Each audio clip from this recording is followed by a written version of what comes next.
In this video, I'm going to do two examples using the law of sines. I know to use the law of sines because both these triangles are not right triangles.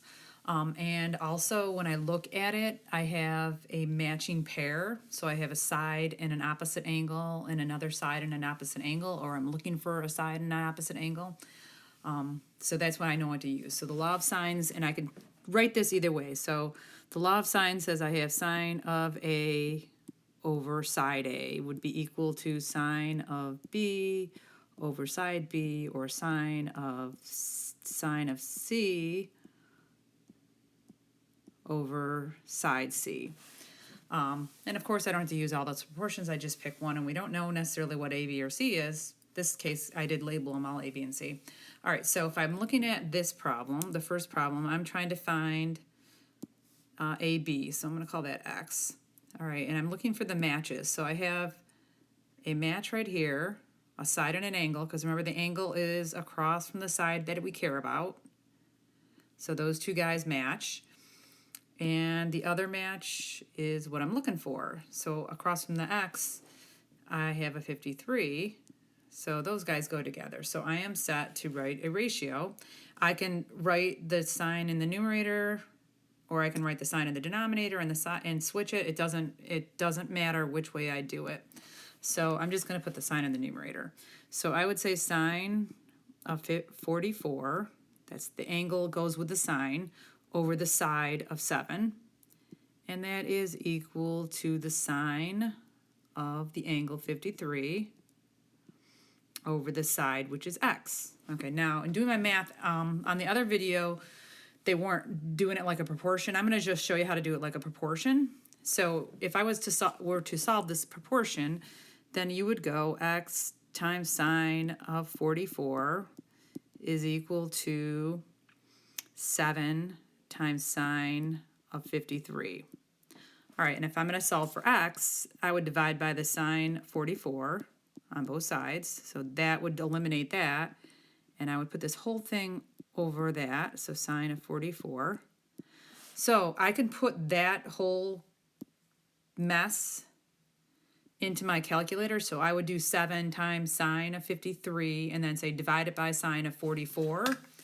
So I'm going to do that quick. 7 times sine 53, and the parentheses probably, divided by sine of 44. Since I'm multiplying in the numerator, it should do that all without worrying about too much.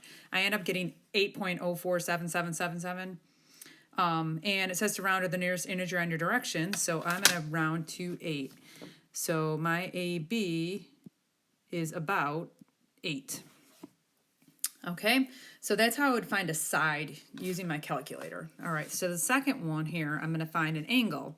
So I want to find, this is where C is. So I'm going to find this angle here. And again, I'm going to look for my matches. So I'm going to look at what I have. So here's an angle, and there's my matching side.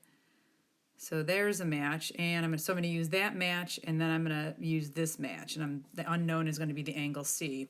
So if I stick with what I originally did, I'm going to put the sign in the numerator. Doesn't matter if I switch it and put it in the denominator.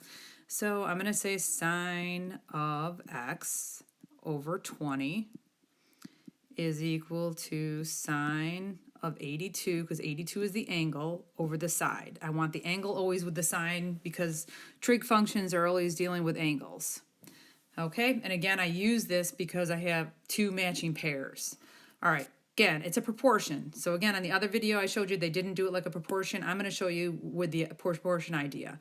So as a proportion, I would cross multiply, right? So I would multiply, and they're equal.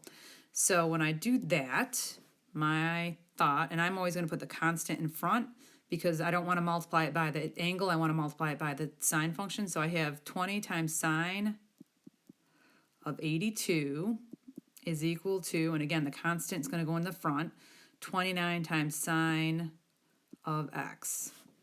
Okay, I am solving for X. So in this case, I'm going to divide by the 29. This one's a little bit different when we do this work.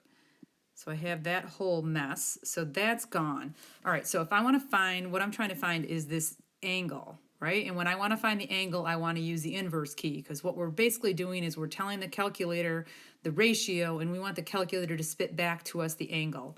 So for this, I want to do the inverse key that looks like that. So this is what I would type in my calculator. I'm going to type in sine -1, and then it's going to give me a parentheses, I'm pretty sure. I'm going to type 20 times sine of 82. I'll put that like that. And then I'm going to hit, because this is how I put it in the calculator, then I would hit divided by 29. Okay, so hit the sine inverse key first, and then literally type sine, hit the sine inverse, and then type 20 times, I'm going to put a little plus times here, sine of 82, and then divided by, it probably has a parentheses there, divided by 29, hit enter, and we should get about 43 degrees. Okay, but this is exactly what I would put, this thing right here is exactly what I would put in my calculator. So make sure you do that on your calculator so that you get this answer, because if you didn't get this answer, you did not put it correctly into your calculator. Okay, and if you don't have a calculator that says this word, you got to do it kind of a little reverse. You can always break it up and get what these numbers are. You can get this number and then remember the number and then put the inverse key in. That's kind of what they did on the other video. But if you want to do it in one foul swoop on a smart calculator, put this whole thing in and you should get the proper answer. All right, so that's how you would do this is how you'd use the law of sine for trying to find a side and find an angle.